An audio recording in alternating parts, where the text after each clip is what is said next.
of the Father, the Son, and the Holy Spirit. Amen. And good morning. Welcome. Special welcome to Father Timothy Sass, who's with us all the way from Duluth, Minnesota this morning.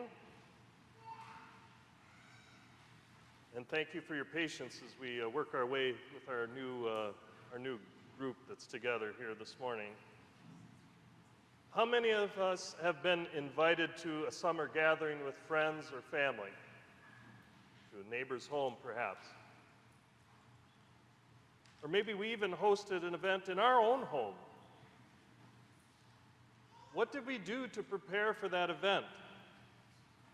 Well, we probably cleaned the house, cooked some food, or told our guests what type of food to bring.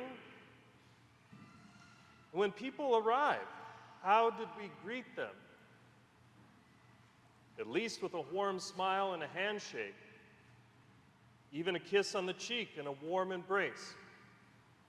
We told them to make themselves at home. And who did we invite to our home? I'm sure we invited family and good friends. But did we invite people whom we do not know very well, or perhaps we don't know at all? Like acquaintances from work, neighbors, or even people from church. How many of us invited strangers, or even homeless, or a poor person? In today's epistle reading from Romans 15, 1 through 7, selected for the seventh Sunday of Matthew, we hear the Apostle Paul say, "Welcome one another, therefore, just as Christ has welcomed you for the glory of God." Welcome one another, therefore, just as Christ has welcomed you for the glory of God. Hospitality, or what some call welcome and outreach, is a foundational ministry for every Christian, as well as each and every parish church. Jesus himself emphasized hospitality several times.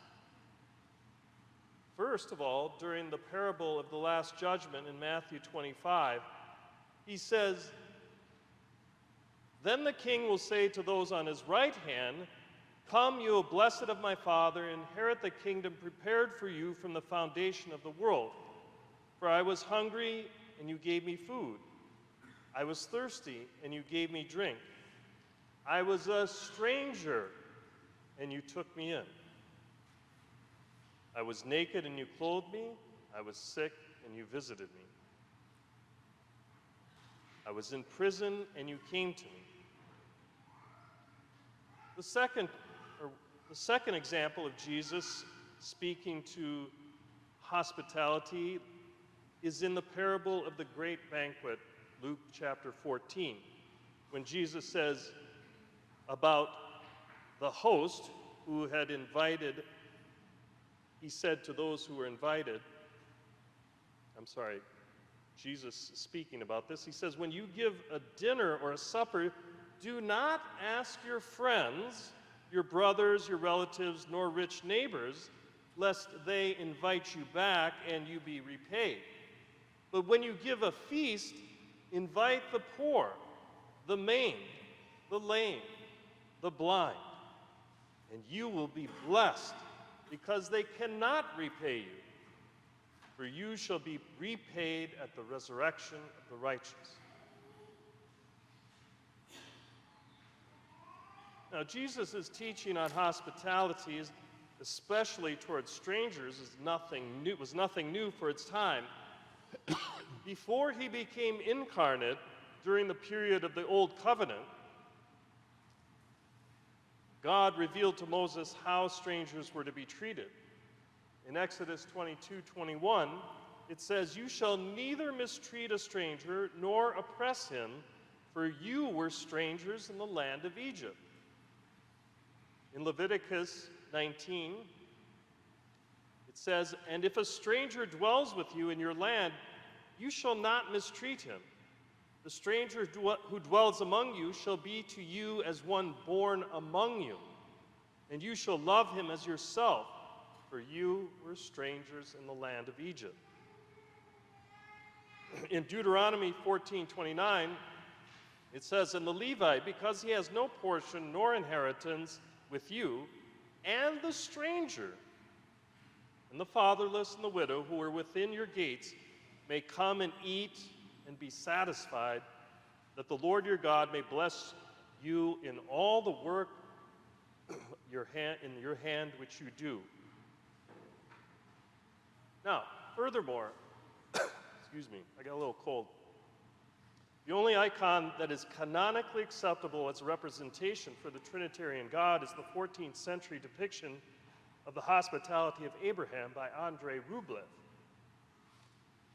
This icon, of course, shows the event recorded in Genesis 18:1-5. Then the Lord, and it says, "Then the Lord appeared to him by the terebinth trees of Mamre, and he was sitting in the tent door in the heat of the day. So he lifted his eyes and looked, and behold, 3 men were standing by him.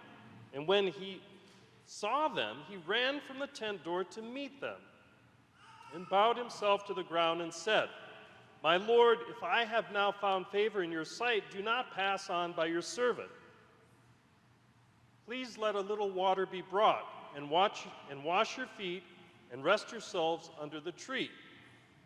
And I will bring a morsel of bread, that you may refresh your hearts. After that you may pass by, inasmuch as you have come to your servant.' They said, 'Do as you have said.'" The 3 men are depicted as angels in Rublev's icon, but the Orthodox tradition interprets this event as a manifestation of God himself. God, the Holy Trinity, Father, Son, and Holy Spirit. And knowing this, it's easy to understand the Apostle Paul's teaching in Hebrews 13, verse 2, where he says, "Let brotherly love continue. Do not forget to entertain strangers, for by doing so, some have unwittingly entertained angels." So knowing God's teaching about welcoming each other and showing hospitality, in Greek, philoxenia, or literally, love of the stranger, how do we practically apply these principles in our parish life? First of all, we must understand the ministry of welcome, outreach, and hospitality is one that is shared by all members of the church family. It's not just the responsibility of the parish council or a designated committee. Therefore, try and greet everyone you see with a smile and a kind word. And I'm not saying this because we weren't welcomed when we came here. We were very welcomed, Presbytera and I, when we came here by everybody. But think about if we came into your community and you didn't know that I was a priest or I wasn't dressed as a priest, how you would have treated me. Therefore,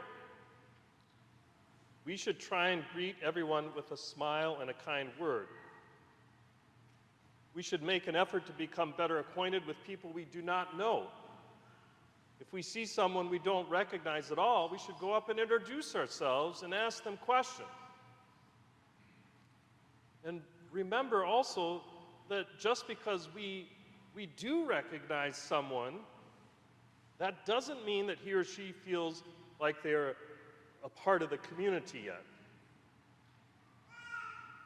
Secondly, we need to show up and be present. It is impossible to greet and welcome someone if we are not here. If we invite someone to our home, of course, we're going to be there when they ring the doorbell. And it's the same way at church. Every time we are not here, it is a lost opportunity to welcome someone. And for those members who do not attend regularly, don't be surprised or offended if an usher, a greeter, or anyone else welcomes you as a stranger. Thirdly, the ministry of welcome and outreach extends from top to bottom in the community, beginning with the priest, the parish council, extending to specific members who have volunteered to lead this effort, and ending with each and every one of us taking up this very important responsibility. Whether a lifelong member or a first-time visitor or somewhere in between, everyone deserves a warm smile and a word of greeting. And everyone should offer the same. As well, this ministry must extend beyond the walls of our temple, beyond the walls of our fellowship hall. We need to reach out to those who have been inactive for whatever reason, and those who have had no contact with us whatsoever up until this point. Letting them know that the church is here, and letting them all know that the church cares about them. St. John Chrysostom said, "Let us obey this command and bind ourselves closely to one another, for it is no longer just the weak that God is encouraging, but everyone. If someone wants to break relations with you, do not do the same with him or her. Rather, display even more love towards them, that you may draw them to you. For they are members of the body, and when a member is cut off, we must do everything we can to unite it again, and then pay more attention. Fourthly, and specifically, every visitor that comes into our temple should be given a welcome brochure. Perhaps this is already going on. I apologize. I'm still getting up to speed on everything here at St. Peter and Paul. Encouraged to complete that welcome card and return it. And then we should make a concerted effort to follow up with that person to determine how we can be of service to them and their family. And just as important, once someone or a family begins attending on a regular basis, we should follow up with them in a few months and ask them how they're doing in the parish. Exploring getting a gauge for their sense of belonging and connectedness, and then taking the appropriate steps to help them become more integrated. And whether this happens in a formal or informal way doesn't matter, but it is essential. Now, in conclusion today, we can't take a laid-back approach when it comes to welcoming one another and showing hospitality. It requires a purposeful, concerted effort. Remember Jesus, the words that he said at the end of the parable of the Last Judgment. And when he remembered that the goats were on his left hand, sorry not to point over here, they will also answer him, saying, Lord, when did we see you hungry or thirsty or a stranger or naked or sick or in prison and did not minister to you? And then he will answer them, saying, assuredly I say to you, inasmuch as you did not do it to one of the least of these, you did not do it to me. And therefore, the sins of omission are often just as serious as the sins of commission. In other words, not doing something we should be doing is just as serious as avoiding the things we should not do. So let us also remember the words of the Apostle Peter and make sure that each of us is doing our part in fulfilling the commandment of welcoming and hospitality. He said in his first Catholic epistle, chapter 4, but the end of all things is at hand. Therefore, be serious and watchful in your prayers. And above all things, have fervent love for one another, for love will cover a multitude of sins. Be hospitable to one another without grumbling. Amen.